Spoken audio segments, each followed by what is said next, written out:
we have the amazing guest Stefano with us, who is going to tell us all about expanding to Amazon Europe. And I know that most of our audience is primarily focused on either US or UK market. So we're just really going to benefit a lot from this discussion and expanding to non-English markets, especially Amazon Germany or Italy. Stefano himself is from Italy, so he's going to share a lot of the valuable things with us today. So I'm going to start with Stefano. So can you? I've just tried to introduce you a little bit. So can you just shed more light on how you got into the Amazon and what's your journey been like in the entire Amazon space?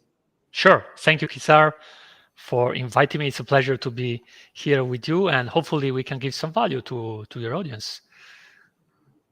For sure. So to answer your question, Kisar, I started as a seller back in 2016 in the Spanish marketplace. I'm from Italy, but I'm resident in Barcelona, Spain. So I started in Spain selling dog accessories. At that time, I had a dog and I had issues running with the dog, right? So I needed a special belt with a leash that I could use to run with my dog. That's how my brand started, pretty much. Pretty soon, I created a meetup, started consulting, and that's how my agency started. And nowadays we have a team, an in-house team, and helping brands expand across all European marketplaces. We have helped almost 100 brands in across all different categories. So we are really have seen the ins and out of the platform. We have seen the development. So what we are going to do today, I guess, is talk about that, give the audience some tips.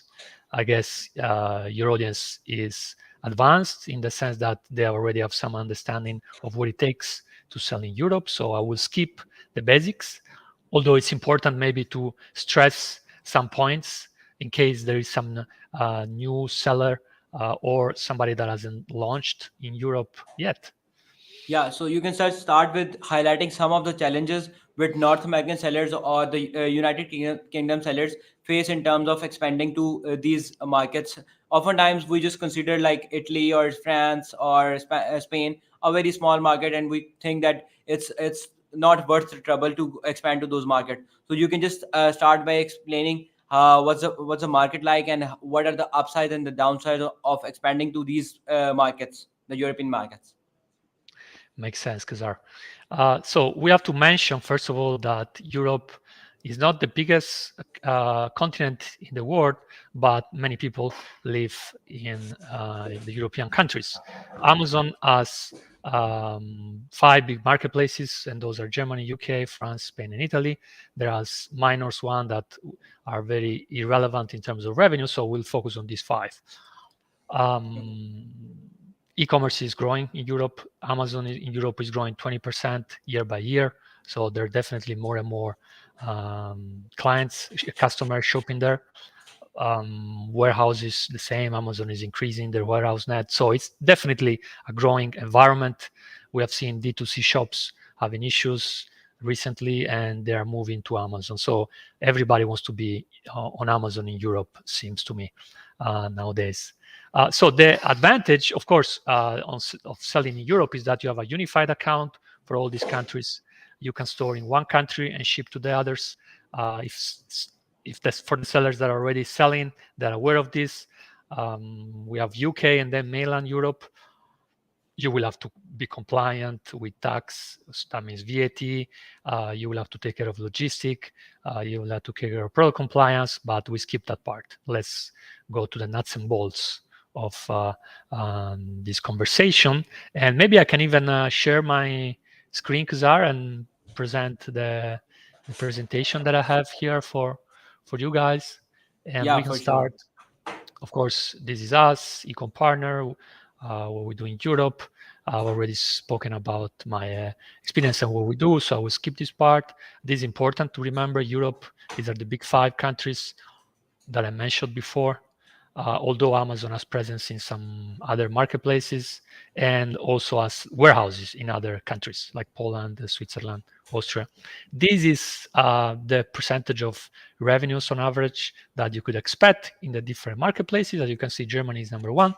Yeah, just wait a second. Stefano, we can't see your screen. I'm just sharing it, and Yeah, we can see your screen now. You can just maximize it. Okay, there you go. Yeah, we can see it now. Perfect. So I'll start again then, or Yeah, well, that's anyhow, fine. yeah, I was saying about Europe. Well, I have it in the second screen. That's why we can see Europe here, right? We can see the different marketplaces, and we can see the proportion of sales that you get in the different marketplaces. Germany is the biggest. Then we have the UK, and then it's Italy, France, and Spain. This is what we do, a little bit of our history. We spoke about that before. What we usually do with new brands is, first of all, get an understanding of what they're doing. So this is important. I mean, understand to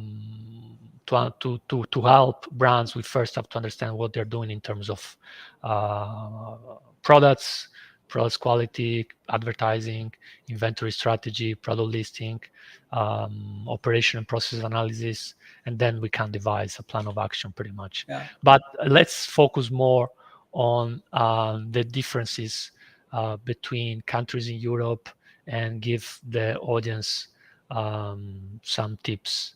Of course, these preliminary steps are important to really understand what are the keys, right? KPIs to consider in Europe to be able then to grow. So here we can see kind of a breakdown of account health KPI, sales KPI, listing KPI, operations KPI. I guess this is similar to what you guys do in the States, but I would like to stress the fact that Europe, we have different countries with different languages, so it's very important, first of all, to localize the content, and also in terms of content, to translate not just the content, but also the content in the images, right? That's a first tip that I can give to the more advanced audience here, is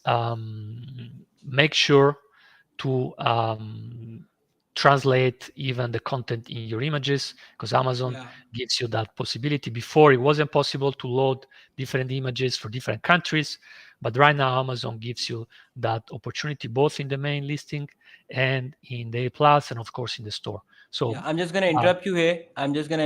Sorry. So you prefer localized content. So for example, if we're selling in Spain and Germany, both countries, so you were saying that we should not rely on the translation that Amazon gives us. So we should write separate listing, or maybe get it written from a native writer, and upload the different listing in each market, or at least we have a different SEO. Obviously, we have different SEOs for both market. So you're recommending that we put in content for each market individually based on the SEO of that market. Exactly, that's the idea. Okay. That's the idea. It's going to help. Of course, we know that A+ ranks. So by doing so, you will be ranking in each different market, and you will rank higher and have better listing quality than your competition.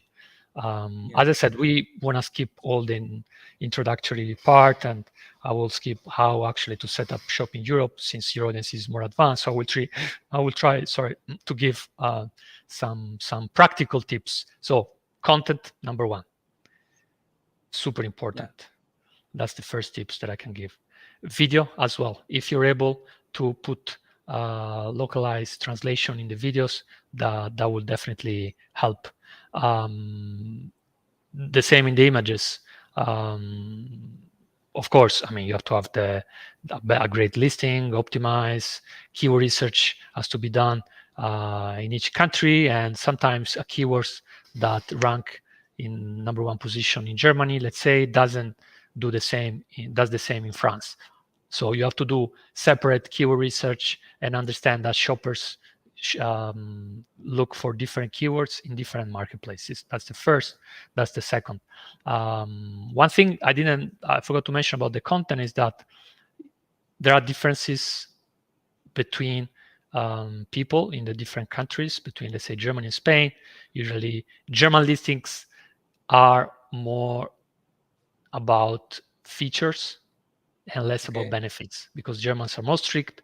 So you have to be more specific in what you're selling, while in Spain, maybe you can talk more about benefits and other things. So that's another important to stress. And of course, a native speaker will be able to better localize your listing, definitely.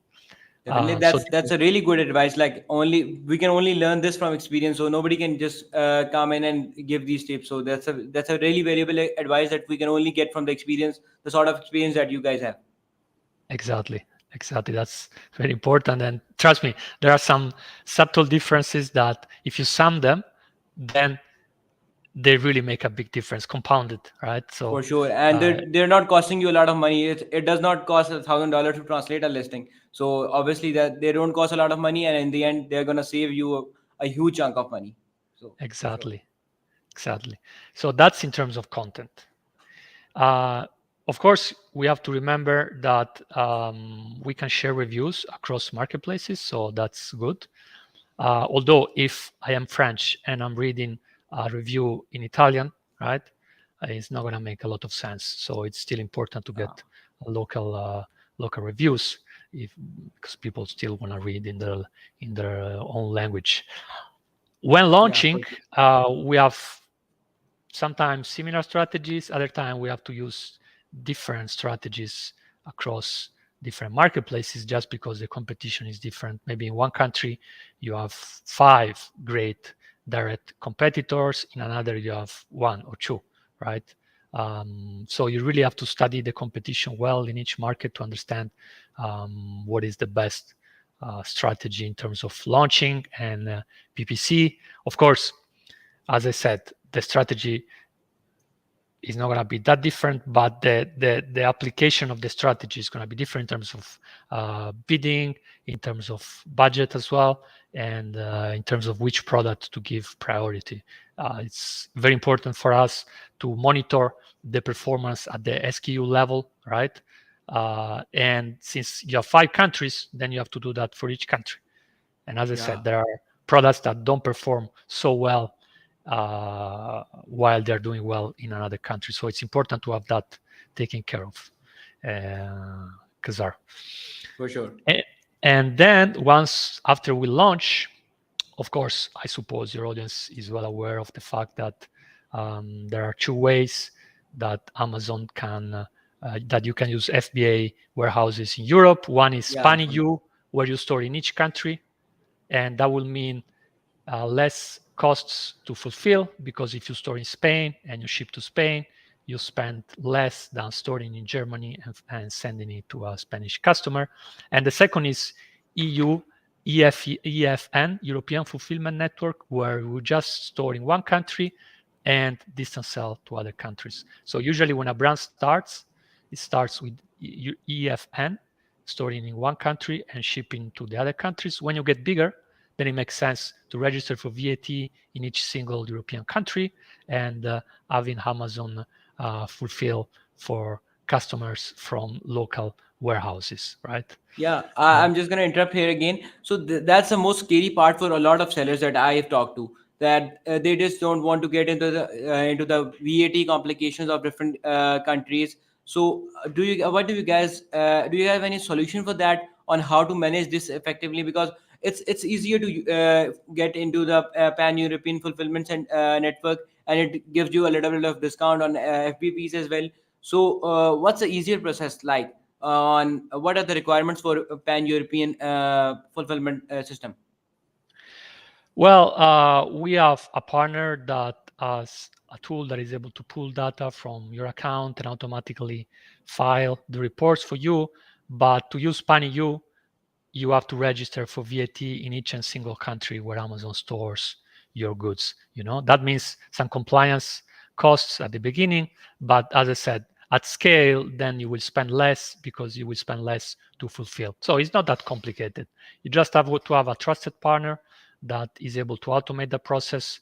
I don't know anyone that does it themselves, because it will be impossible to, you have to have like either an accountant or a tool like the company we partner with that does it automatically for you. Just remember that at that point you will have one VAT number for each country where you store, and VAT can go from 20 to 25%. So it depends on the country, right? So that's not that complicated. If you have good margins, of course, that's important.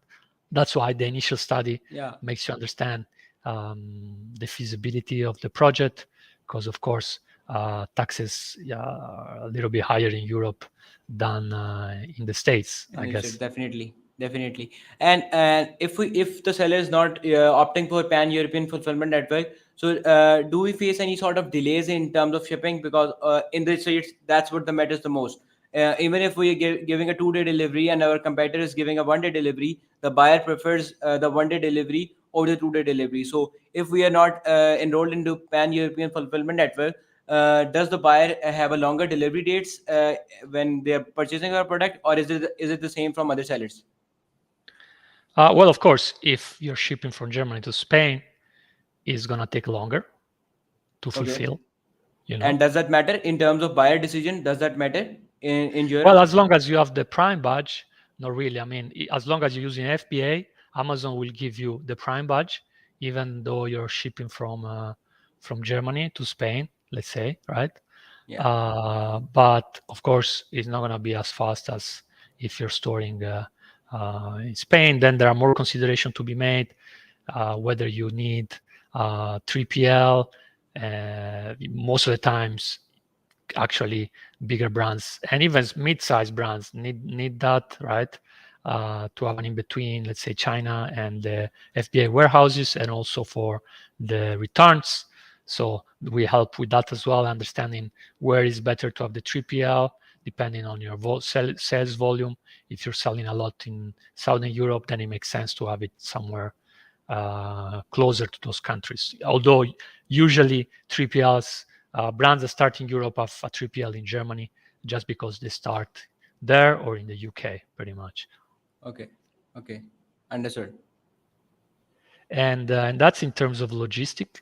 So let's talk now. We spoke about how to start, what is needed. Then, of course, there's more compliance to be made. You need an EORI number to import. You need some more documentation now from Germany.